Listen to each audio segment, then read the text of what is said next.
Hello la famille, bienvenue dans cette nouvelle vidéo.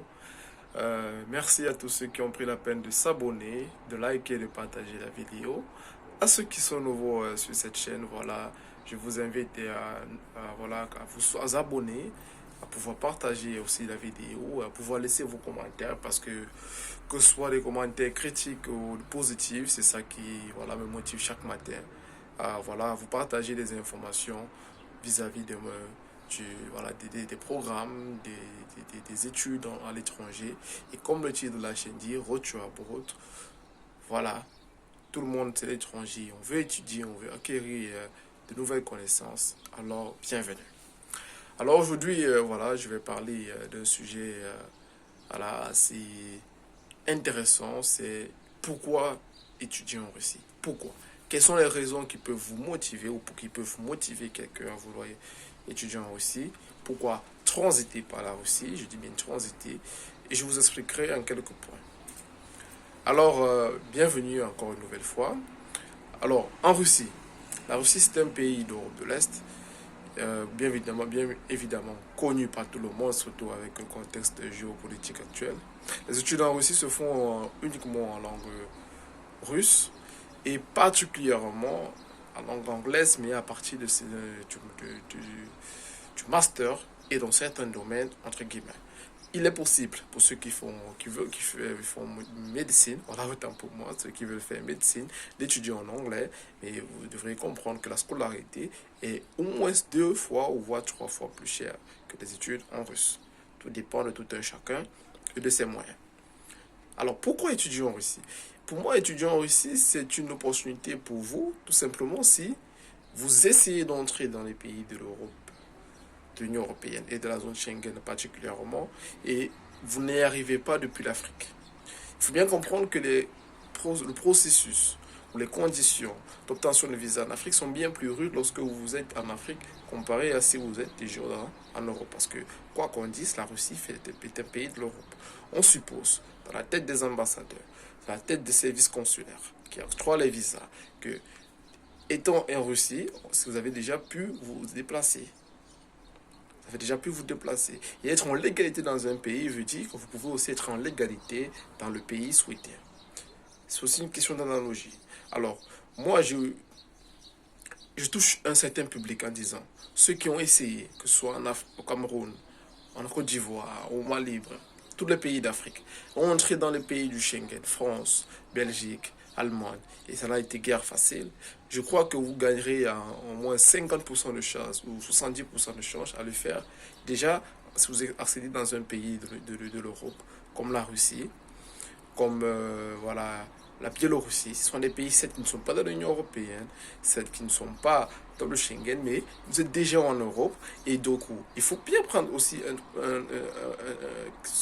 ce point en paramètre, c'est que les ambassades, les critères des ambassades varient en fonction des continents.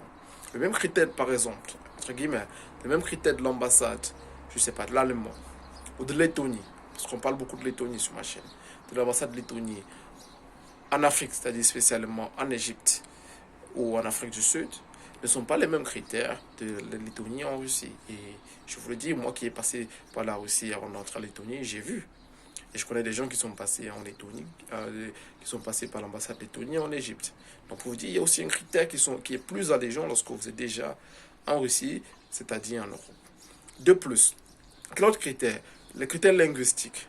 Par exemple, quelqu'un qui veut entrer en Lettonie doit, et en passant par la Russie, en faisant une année de langue russe, ici en Russie évidemment, devra comprendre qu'il gagne aussi ce critère linguistique parce que le russe est parlé par presque toute la population balte.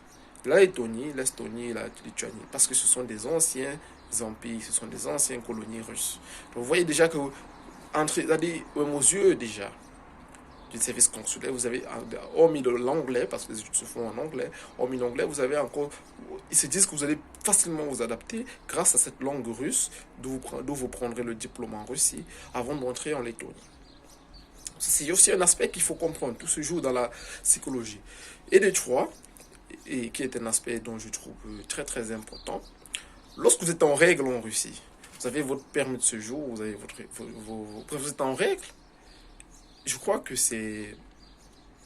C'est un truc qui est très important. Il ne faut pas demander un visa en ayant, par exemple, à un mois avant l'expiration de son visa si vous êtes dans un pays résident. Ça fait comme si vous étiez en train de fuir le pays. Ça fait comme si vous cherchez juste une porte de sortie. C'est pas bon. Il faut demander le visa lorsque vous êtes en règle, lorsque vous avez du temps, et ça montre une démarche, une certaine envie de dire, nous non, même si nous sommes en règle, même si nous avons du temps, par exemple, dans ce pays, nous sollicitons le vôtre parce que nous avons un projet, nous avons voilà, une ambition cachée derrière, et c'est positif, les amis, et c'est positif. Alors là aussi, comme je dis, pour ceux ça peut être un tremplin pour entrer dans l'Union européenne et dans la zone Schengen. Ça peut aussi être un bon endroit pour avoir un très bon diplôme, un diplôme russe, ou bénéficier de la technologie russe, ou bénéficier des études en Europe à bas coût. Oui, la Russie, c'est à bas coût. Je l'ai déjà expliqué 1000 fois dans mes anciennes vidéos. À bas coût, il y a une très bonne éducation. Une très belle éducation. Et fini les préceptes de racisme, les préjugés. Voilà, la Russie, c'est un bon pays, il fait beau vivre, vous pouvez facilement étudier. Il faut arrêter avec les idées d'il y a 20 ans, d'il y a 30 ans, d'il y a 50 ans par rapport à ce pays.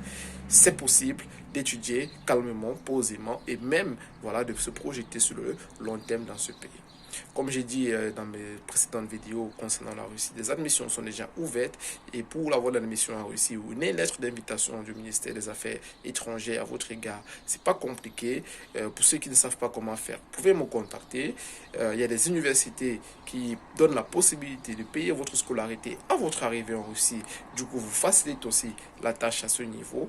Alors les amis, n'hésitez pas. Voilà, sentez-vous prêt, lancez-vous à l'eau et comme j'ai dit, qu'importe l'endroit dans le monde où vous pensez aller étudier, le tout c'est l'adaptation, l'envie et de bien faire les choses les gars, Alors j'espère que cette vidéo vous a plu, si oui, likez, partagez et abonnez-vous pour les nouveaux et on se dit à toutes pour une prochaine vidéo. Bisous les amis, bye bye.